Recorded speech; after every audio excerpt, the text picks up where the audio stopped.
আজ আবারও নিয়ে চলে এসেছি ইফতারের জন্য মজাদার একটা স্ন্যাক্স রেসিপি। বলতে গেলে গোটা রমজান মাস জুড়েই কিন্তু মাথার মধ্যে একটা হেডেক থেকে যায় যে ইফতারের সময় নতুনত্ব কি খাবার তৈরি করব। আবার তার সাথে এটাও মাথায় রাখতে হবে যে চট জলদি কিভাবে তৈরি করে ফেলবো। তাই সেই সব চিন্তা দূর করতেই আমার আজকের রেসিপি। ঘরে থাকা কয়েকটি উপকরণেই কিন্তু এই রেসিপি তৈরি করে ফেলা যায়। আর তার সাথে যদি হাতে কম সময় থাকে তাতেও কোনো চিন্তা নাই, মাত্র 5 থেকে 10 মিনিটের মধ্যেই এই রেসিপি তৈরি করে ফেলা যায়। তাহলে চলুন দেরি না করে বানিয়ে নেওয়া যাক আমার আজকের রেসিপি আলু ব্রেড পকোড়া। তার জন্য প্রথমেই আমি যেটা করেছি, একটা পাত্রের মধ্যে একটা আলু গ্রেট করে রেখে দিয়েছি। আর অন্য একটা পাত্রের মধ্যে একটু জল নিয়ে একটা করে 4 পিস পাউরুটি জলের মধ্যে চুপিয়ে ভালোভাবে জল চিপে সেই গ্রেট করে রাখা আলুর পাত্রের মধ্যে নিয়ে নিয়েছি।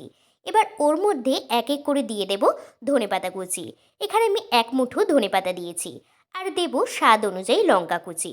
আর দেব 1 মুঠো পেঁয়াজ কুচি। একটা মাঝারি সাইজের পেঁয়াজকে আমি একদম মিহি করে কুচিয়ে নিয়েছি। এবার এর মধ্যে প্রথমে দিয়ে দেব স্বাদ মতো লবণ।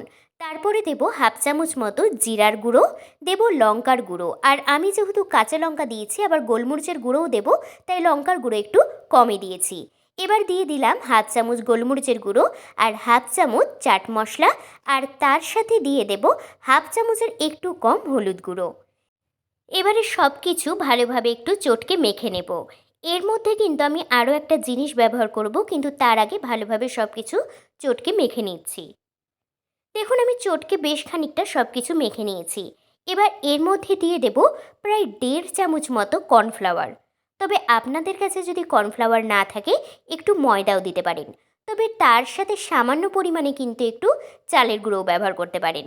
এবার সব কিছু আবারও ভালোভাবে মেখে নেব।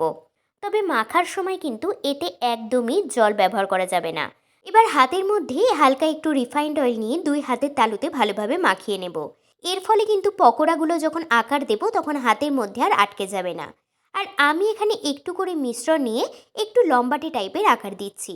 তবে আপনারা চাইলে যে কোনো প্রকারের লম্বা গোল যেভাবে খুশি সেভাবেই আকার দিতে পারেন। এদিকে ফ্রাইং প্যান গরম করে নিয়ে তার মধ্যে বেশ কিছুটা রিফাইন্ড অয়েল দিয়ে তেল ভালোভাবে গরম করে নিতে হবে। দেখুন তেল ভালোভাবে গরম হয়েছে কিনা আমি পেঁয়াজের এক কুচি দিয়ে একটু দেখে নিচ্ছি। আর তেল কিন্তু বেশ ভালোভাবে গরম হয়ে গেছে। এবার এক এক করে যে পকোড়াগুলো রেডি করে রেখেছিলাম সেগুলো দিয়ে দিচ্ছি।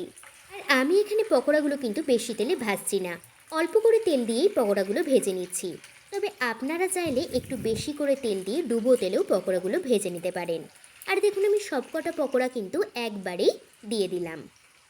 এবারে মিনিট কয়েক একটু অপেক্ষা করে নিয়ে যখন এক পিঠ হালকা লালচে হয়ে আসবে তখন প্রত্যেকটা পকোড়া একটা করে উল্টে দেব। আর আমি গ্যাসের ফ্লেম মিডিয়াম টু লোতে রেখে সব পকোড়াগুলো ভেজে নেব।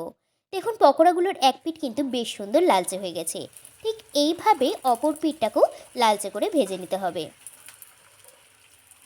দেখতেই পাচ্ছেন যে পকোড়াগুলো কিন্তু 2 পিঠই বেশ লালচে করে ভাজা হয়ে গেছে।